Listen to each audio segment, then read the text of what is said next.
Hello guys आज हम लोग बॉडी फ्लूइड एंड सर्कुलेशन का क्वेश्चन करेंगे। नीट के लिए मोस्ट इम्पोर्टेंस क्वेश्चन, मोस्ट आयरलिंग क्वेश्चन, जो क्वेश्चन बैक ईयर में आया हुआ है, उन्हीं को आज देखेंगे। फर्स्ट आपको क्या करना है कि क्वेश्चन को खुद से एक बार पढ़ना है और खुद से एक बार आंसर बताना है। उसके बाद मैं फिर आपको आंसर बताऊंगा। तो फर्स्ट क्वेश्चन है क्या कि इसका मैचिंग करना है कि विच किसके साथ कौन राइट मैचिंग करेगा। ठीक है, तो फर्स्ट खुद आप एक बार क्वेश्चन पढ़ो और मैचिंग करो, उसके बाद मैं आपको आंसर बताता हूँ। तो फर्स्ट का कह रहा है कि स्नोफिल का क्या काम है कि स्नोफिल जो है ये आपका स्नोफिल का रिलीज हिस्टामिन एंड डिस्ट्रक्टिव होता है। बेसोफिल जो है आपका रिलीज ग्रानुल्स कंटेनिंग होता है और न्यूट्रोफिल्स आपका फैगोसाइटिक होता है। लिम्फोसाइट इम्यूनो रिस्पॉन्स होता है, यानी कि आपका आंसर ये हो जाएगा। क्लियर है?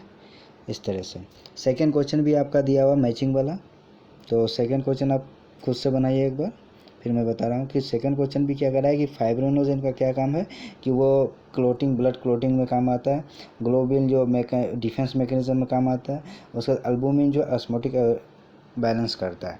तो उस तरह से एक बार मैचिंग कर लीजिए कि फाइब्रिनोजेन बी, तो आपका आंसर हो जाएगा डी। क्लियर है?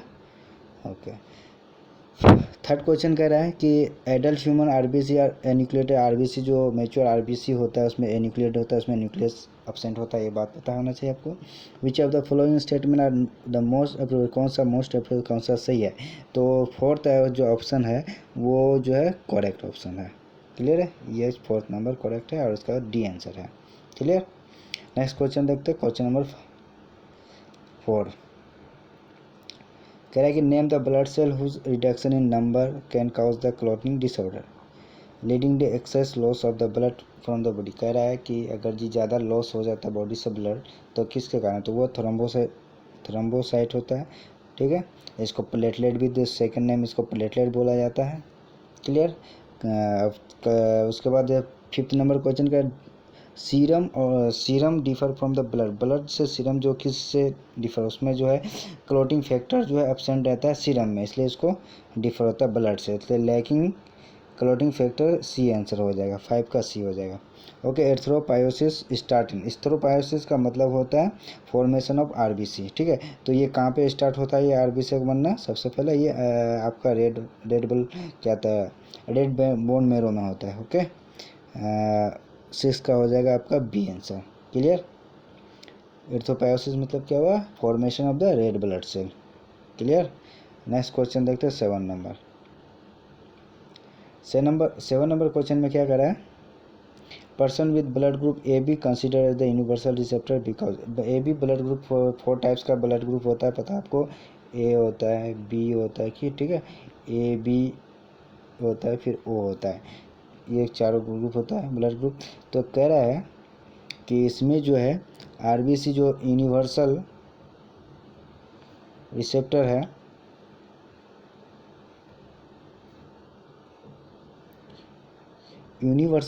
है, वो क्यों यूनिवर्सल है? वो जो होता है वो यूनिवर्सल डोनर होता है और ए बी जो होता है यूनिवर्सल रिसेप्टर होता है। ठीक है, तो दोनों का अलग अलग कैरेक्टर है। तो जानते हैं कि ए बी ब्लड ग्रुप जो है यूनिवर्सल रिसेप्टर होता है। तो क्यों होता है? क्योंकि इसके एंटीजन में ए बी एंटीजन जो होता है आरबीसी में ए बी एंटीजन होता है और एंटीबॉडी जो होता है वो प्लाज्मा में एब्सेंट होता है। क्लियर? इसका आंसर हो जाएगा ए। क्लियर? 7 का ए नंबर। अब देखते हैं 8 नंबर। 8 नंबर में सेल का स्ट्रक्चर दिया गया है, बोला है कि इसमें कौन सा सेल है और उसका कैरेक्टर क्या है। तो ये सेल आपका बेसोफिल सेल है। ठीक है, और इसका कैरेक्टर क्या है? सेरोटोनिन इन्फ्लामेशन रिस्पॉन्स करता है। क्लियर?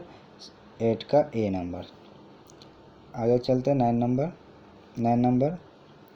इसमें क्या कर रहा है कि कोई पेशेंट है रोड एक्सीडेंट में, उसका ब्लड लॉस हो गया, तो इसको इमीडिएटली कौन सा ब्लड दिया जाएगा?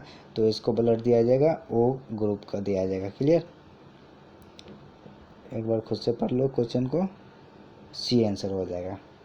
10 नंबर देखो, 10 नंबर में कह रहा है कि आरबीसी का ग्रेविएट का मतलब कि आरबीसी आरबीसी का जो होता है लाइफ साइकिल 120 डे होता है, ठीक है। 120 डे के बाद ये डेट कर जाता है। ये डेट होकर ना, जैसे इंसान मरता है तो मरने के बाद उसको कहाँ ग्रेवयार्ड मतलब कि कबर में डालते हैं। तो आरबीसी बॉडी में मरने के बाद कहाँ पे जाता है, ठीक है। वो तो वो कहाँ पे जाता है, वो स्प्लीन में जाता है, यानी कि सी। Clear answer. खुद से बनाओ एक बार, खुद से पढ़ो क्वेश्चन, मोस्ट इंपॉर्टेंट क्वेश्चन है, 2-3 क्वेश्चन आ जाएगा आप लोग का। Which one of the following plasma protein involve the coagulation of the blood. कौन सा प्रोटीन है जो कोगुलेशन में काम करता है? ये करता है फाइब्रिनोजन। क्लियर है, इससे पहले भी बनाया ये fibrinogen. D. Question number 12, a person unknown blood group. फिर उसी तरह से अननोन ब्लड ग्रुप है। क्वेश्चन को एक्सीडेंट हो गया कोई पेशेंट, तो इमीडिएटली उसको कौन सा ब्लड चलाया जाएगा, तो वो चलाया जाएगा। क्लियर। आप लोग एक बार खुद से पढ़ो क्वेश्चन, सी आंसर हो जाएगा। 13, क्वेश्चन नंबर 13 पढ़ो। कह रहा है कि कौन से एक पार पे गया, तो इसका आंसर हो जाएगा increase the red blood production and increase the breathing rate. Clear, इसका आंसर ये हो जाएगा। अब एक पेशेंट है, ठीक है, उसका 100 ml ऑफ ब्लड ग्रुप है, तो उसका नॉर्मल है, तो उसमें हेमोग्लोबिन कितना होगा उसका, जो 12 से 16 ग्राम नॉर्मल हेमोग्लोबिन होता है किसी भी में, ठीक है। तो 14 का ये कह रहा है।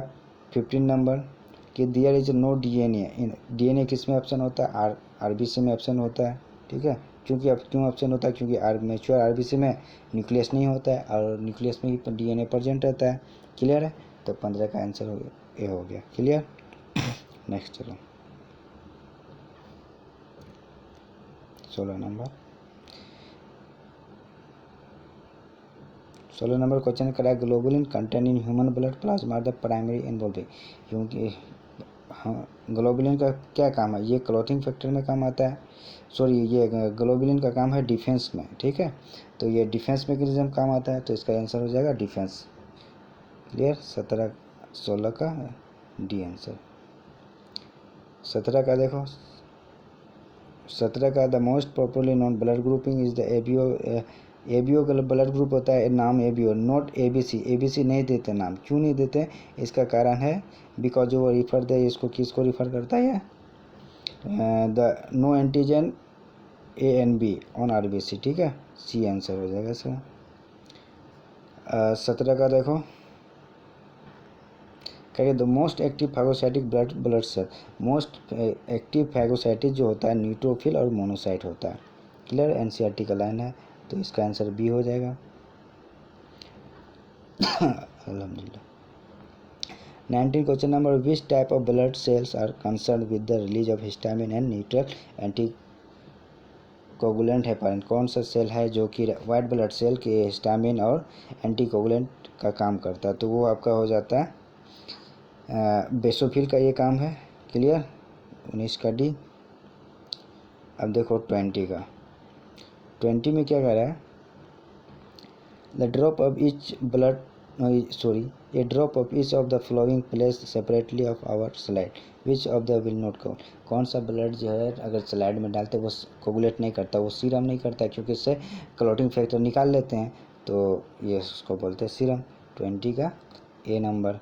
तो इसी तरह से आप लोग को ये जो है क्वेश्चन नंबर 1 से लेकर के, ये क्वेश्चन नंबर 1 से लेके, ठीक है, ये 17, ये सारा क्वेश्चन, ठीक है, एक बार आपको पढ़ के जाना है, और सारा क्वेश्चन एक बार आप लोग कर लो, ठीक है, क्योंकि इसमें क्वेश्चन आप लोग को छूटना नहीं चाहिए। मैं 20 तक कर दिया आप लोग को, मैं सारा क्वेश्चन आप लोग को एक बार दिखा देता हूँ, ठीक है। तो आप लोग एक बार से खुद से बना के जाओ सारा ये क्वेश्चन, मेहनत करो, डू एंड डाई। अब ज़्यादा टाइम है नहीं आप लोग के पास। देखो ये 92 टोटल क्वेश्चन है, इसको देख लो, इसका आंसर भी मैं दिखा दे रहा हूँ।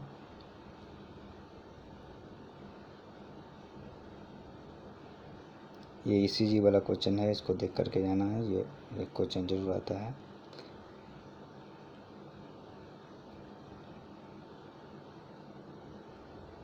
Clear.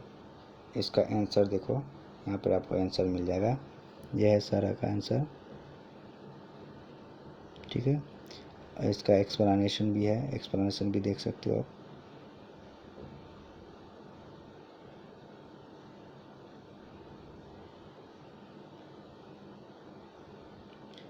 Okay okay, thank you so much.